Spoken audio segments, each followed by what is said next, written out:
उज्जैन जिले के तराना में सांप्रदायिक हिंसा के तीसरे दिन हालात अब धीरे धीरे सामान्य होने लगे हैं। क्षेत्र में धारा 163 लागू है और एहतियातन बाजार बंद रखे गए हैं। लोग अब भी डर के माहौल में अपने घरों में हैं। हालांकि स्थिति पूरी तरह पुलिस के नियंत्रण में बताई जा रही है। गुरुवार रात बजरंग दल नेता सोहेल ठाकुर पर हमले के बाद हिंसा भड़की थी, जिसमें बसों में तोड़फोड़ हुई। शुक्रवार को दोबारा हिंसा में बस चलाने, कारों में तोड़फोड़ और पथराव की घटना हुई है और अब तक 20 से अधिक लोगों की गिरफ्तारी हो चुकी है। और चलिए हमारे साथ ज्यादा जानकारी के लिए मौके से हमारे संवाददाता विपिन श्रीवास्तव जुड़ चुके हैं लाइव। विपिन, तस्वीरें हम देख रहे थे, किस तरीके से हिंसा की तस्वीरें सामने आ रही थी और 2 दिनों में 20 से अधिक लोगों को गिरफ्तार भी किया गया, लेकिन फिलहाल बताया जा रहा है कि स्थिति सामान्य हो रही है। क्या तस्वीरें?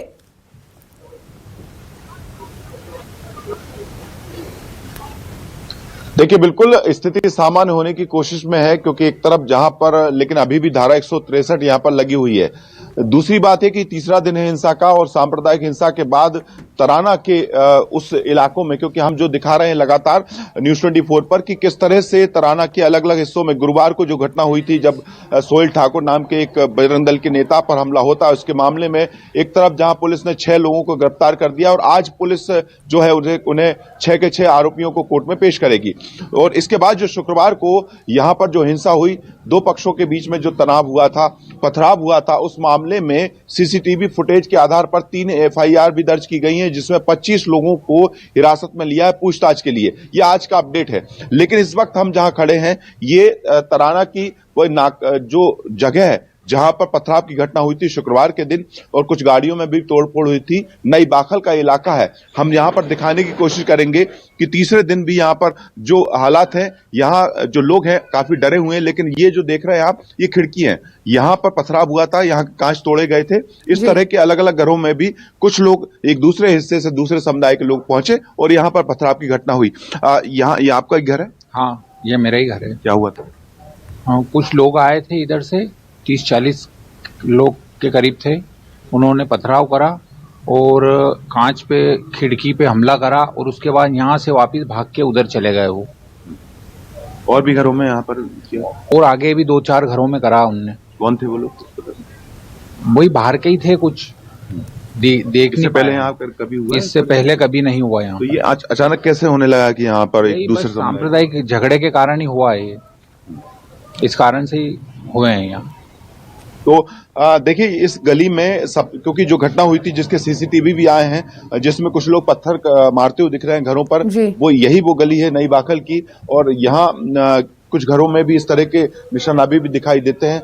क्या हुआ था आप लोग यहाँ से? संप्रदाय मुसलमान के लोगों ने आए थे, 10 बच्चे लड़कियों ने, कुछ 15-20 बच्चे, और पत्थरबाजी करी है घरों में आके, कांच वाच फोड़े हैं, गाड़ियां फोड़ी, यहाँ पर मंदिर पर पत्थर चलाए उनने।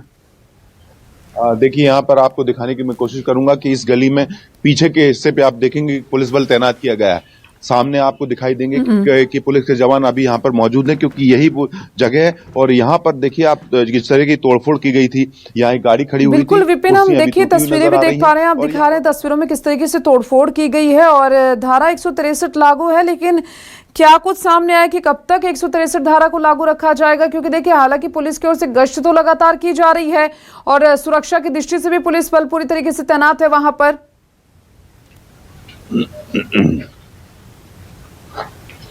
जी बिल्कुल, हमारी बात हुई आपसे कुछ देर पहले जो उज्जैन के कलेक्टर ने, रोशन सिंह के, उनका कहना है कि अभी धारा 163 अभी लागू रहेगी जब तक कि हालात पूरी तरह से सामान्य नहीं हो जाते। क्योंकि देखिए, बीती रात भी इस तरह की घटना हुई थी कि यहाँ पर लगातार कुछ इलाकों में ये घटनाएं सामने आई थी। अफवाह भी फैली थी कि वहां पर ऐसी स्थिति बन रही है कि जहां पर पथराव भी हुआ है, इसको कंट्रोल भी कर लिया गया है। पुलिस का और प्रशासन का ये कहना है कि स्थिति कंट्रोल में है, लेकिन जब तक पूरे हालात सामान्य नहीं हो जाते, जब तक यहाँ पर पुलिस को डिप्लॉय किया गया है। लेकिन इस जगह पे आप देखेंगे तो यहाँ पर बहुत सारे जगह पथराव की तस्वीरें भी सामने आती हैं। कुछ गाड़ियां भी हमको दिख रही हैं जिनमें तोड़फोड़ हुई है। ये जो सामने दिख रही है, ये गाड़ी यहाँ बाहर के हिस्से में खड़ी हुई थी, ये भी टूटी हुई नजर आ रही है। और जो सामने के हिस्से की बात की जाए, क्योंकि यहाँ जिस तरह की घटना गुरुवार को हुई थी, लेकिन गुरुवार को एक पक्ष दूसरे पक्ष के साथ उनकी एक मामूली सी बात को लेकर विवाद होता है। वो विवाद इतना गहरा हो जाता है, इतना बड़ा हो जाता है कि दर्जनों बसों में तोड़फोड़ की जाती है गुरुवार के दिन। लेकिन तब तक पुलिस को लगता है कि सब कुछ सामान हो जाएगा। लेकिन शुक्रवार को जुमे की नमाज के बाद एक बार फिर माहौल गर्माता है, हिंसा भड़कती है और एक दो जो बसें हैं उनमें तोड़फोड़ के साथ उनमें आगजनी की घटना होती है। और इलाके जो अलग अलग इलाकों की बात की जाए उसमें नई बाखल की यही वो गली है जहां पर सबसे ज्यादा पथराव की घटना हुई थी। कुछ पत्थर यहां से प्रशासन ने हटा लिए हैं।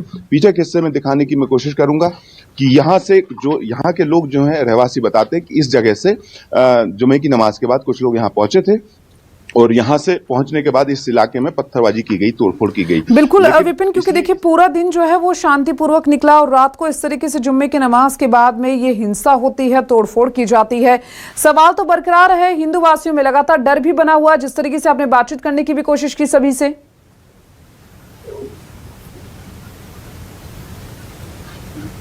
जी बिल्कुल, हमने एक पक्ष से बातचीत कर ली है, लेकिन देखिए बहुत ही सक्रिय गली है, छोटा इलाका है और दो अलग अलग हिस्सों में बटा हुआ है। लेकिन जो दो अलग अलग पक्षों पर जो आरोप लग रहे हैं, एक पक्ष ये हमारे साथ है, लोग कहते हैं कि यहाँ से लोग गए पत्थर फेंकने के लिए जुम्मे की नमाज के बाद। यहाँ नहीं, जुम्मे की नमाज के बाद ऐसा कुछ नहीं हुआ। बहुत देर बाद में लोग आए थे और इस मोहल्ले के कोई भी नहीं थे। उन लोगों को हमने भी भगाया भी सही, सब कुछ किया है। पहले आप उन लोगों से ही पूछिए। और ये मोहल्ला ऐसा नहीं है, ये मोहब्बत अमन वाला मोहल्ला है और सुख चैन से रहते हैं और एक दूसरे के सहयोग करते हैं कामकाज में, जिसमें सुख में दुख में सब में शरीक रहते हैं यहाँ। लेकिन वो किसी मोहब्बत रास नहीं है और यहाँ की फिजा बिगाड़ने की कोशिश की उन्होंने। एक मोहल्ले की बात नहीं होती है, तो पूरा का पूरा माहौल ही ऐसा हो गया कि दो संप्रदाय। हाँ नहीं, लेकिन हमारा ऐसा कुछ भी नहीं है। हमारा जो प्रेम भाव था वो है और रहेगा, आगे भी ऐसे ही रहेगा। उससे कोई फर्क नहीं पड़ता, कोई कुछ भी कोशिश करे उससे हमें कोई मतलब नहीं ले। कई बार लगता है कि अफवाहें माहौल को और खराब कर देती। हाँ, अफवाहें माहौल को खराब करती है। जो उनकी आपसी रंजिश थी, वो आपसी रंजिश वाले उन दोनों परिवार को देखे प्रशासन, बाकी आम जनता को क्यों लोग परेशान करते हैं। आपस में करना भी नहीं चाहिए, एक दूसरे को ये चीजें समझना चाहिए। सुख दुख में पड़ोसी ही काम आता है और अगर आपसे आपका पड़ोसी दुखी है तो फिर आप में मानवता इंसानियत है ही नहीं, आप इंसान के लायक ही नहीं। क्योंकि आपसे आपका पड़ोसी दुखी है तो वैसी इंसानियत नहीं रहती है ना। ठीक है, तो देखिए यहाँ जो दोनों पक्ष के लोग रहते हैं, बहुत ही सामान्य सा इलाका है ये। यहाँ पर जो आरोप लग रहे हैं कि इस तरह से पथराव की घटना हुई थी जब यहाँ से कुछ लोग निकले थे और इसलिए इसी जगह पे आप देखेंगे तो यहाँ पर पुलिस भी इसलिए डिप्लॉय की गई ताकि यहाँ पर स्थितियों को कंट्रोल में किया जा सकता है। हालांकि स्थिति अभी सामान्य है और बहुत हद तक कुछ जो खान पान की दुकानों को खोल दिया गया है। इस मामले में लगातार जो पुलिस है वो यहाँ पर ये देखने की कोशिश कर रही कि कानून व्यवस्था दुरुस्त रहे, यहाँ पर लॉ एंड ऑर्डर की स्थिति ना बिगड़े। लेकिन अभी भी धारा 163 यहाँ पर लगी हुई है, ये तब तक लगी रहेगी। लॉ एंड ऑर्डर को मेंटेन करने के लिए जिस तरीके से पुलिस की ओर से बंदोबस्त यहाँ पर किया गया है और आप भी तस्वीरें में लगातार दिखा रहे हैं और बातचीत भी दोनों पक्षों की ओर से ये कहना है कि अमन चैन और शांति हमेशा यहाँ पर बनी रहती है। लेकिन क्या लगता है ऐसा क्या हुआ होगा जिस तरह से हमने वो तस्वीरें देखी है हिंसा की, क्योंकि तोड़फोड़ की गई, एक दूसरों के घरों में तोड़फोड़ की गई है, आगजनी तक की गई है, दुकानों तक को आग के हवाले कर दिया गया था।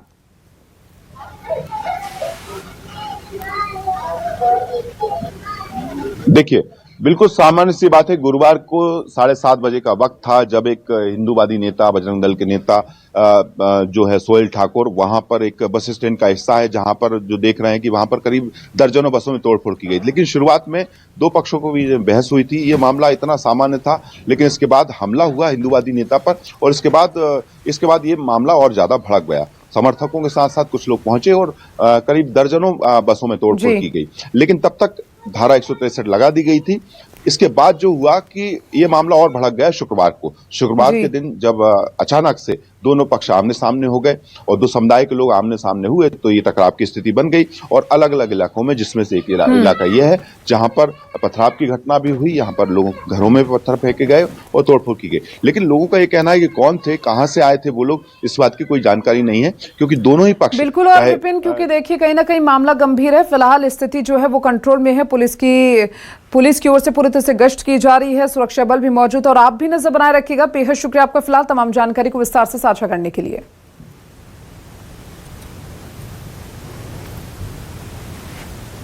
दोनों पक्षों की ओर से कहना है कि दोनों पक्षों की ओर से इस तरीके से उपद्रव फैलाया गया, लेकिन देखिए कई सवाल हैं इस पूरे मामले को लेकर जो खड़े होते हुए नजर आ रही हैं,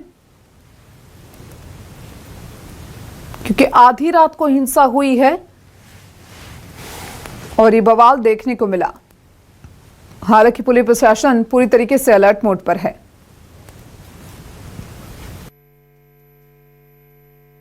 लगातार हमारी सरकार सुशासन के लिए जानी जाती है।